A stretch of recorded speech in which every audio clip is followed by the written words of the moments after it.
Welcome back to TV5 News at 9. It is time now for Education Matters. We are here with Dr. Craig Douglas. We always appreciate his great and valuable information. Thank you for joining us, Dr. Douglas, today. Good morning. Good morning. Okay, so today, Dr. Douglas, we are talking about new guidelines that are taking effect in this new year. What should parents expect to see, Dr. Douglas?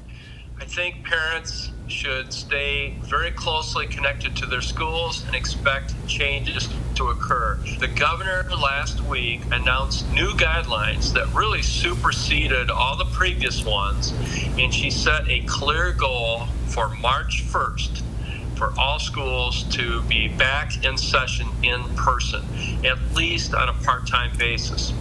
This probably pleases many parents and grandparents, many teachers and students alike who have been missing the in-person classes. It's important to know these guidelines supersede all the previous ones. Now, the optimist in me says this is a reflection of the vaccine being distributed, ramped up. Teachers, as you know, could start getting the vaccine yesterday. The other safeguards in place have proven that schools are not a spreader of the virus when they're in session.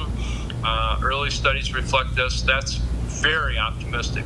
The realist in me says this is also a reflection of the concerns that educators and parents and those in the legislature have expressed for the long sustained time that kids have been out of classrooms. Less than ideal teaching and learning circumstances in many cases. The guidelines, Colette, are extensive. They're 7 pages long. So I'm going to extract 3 main overarching points, if I can, for this segment. That's great. First, March 1 is the goal for schools to resume. The parameters, though, are very wide open, even to the point where parents, I believe, can still opt for online instruction if they feel their child's health would be at risk coming back.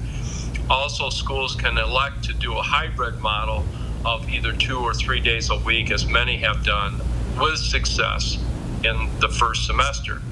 So the in-person learning can be adjusted based upon many parameters, including COVID-19 numbers that are monitored very closely, as you know.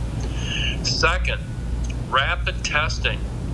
It's being piloted right now for the fall sport tournament teams and for the winter sport teams that are about to be rolled out.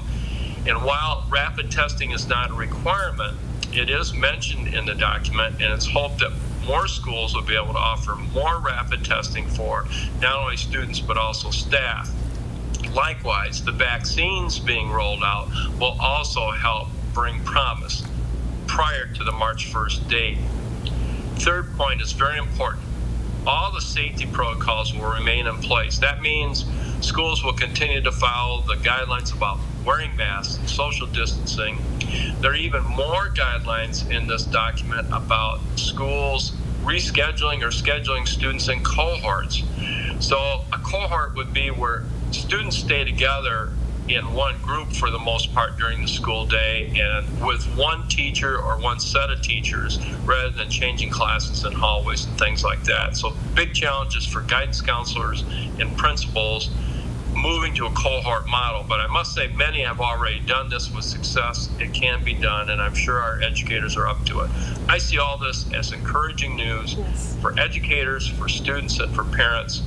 As I've said before, let's hope for a more encouraging year ahead, and this news certainly brings about encouragement. And lastly, Dr. Douglas, I have to ask you, any advice for parents to help us adapt to these changes and help us help our children? Well, I probably sound like a broken record, but I think the most important thing for parents and grandparents is support for their child. Understanding that their children are going through unprecedented yings and yangs, ups and downs, peaks and valleys. There's going to be some challenges. The patience and the support that parents and grandparents can offer in these circumstances is crucial for the children to work through it. Looking for a way out, a way of improvement. I was speaking with a parent the other day about a class that his daughter was having trouble with, and I just advised to stay in connection with the child's teacher, be supportive, be open to any suggestions they have to offer in terms of maybe extra tutoring or online resources. It's important that kids stay the course, stay strong. That's great advice. Thank you, Dr. Douglas. We do want to thank all the parents, the grandparents, the teachers, and educators, everyone working together during this very challenging time. Thank you for stopping in today, Dr. Douglas. Take care and be well. Thank you as well, Dr. Douglas. For more information about today's topic, check out the school source page on WNEM.com.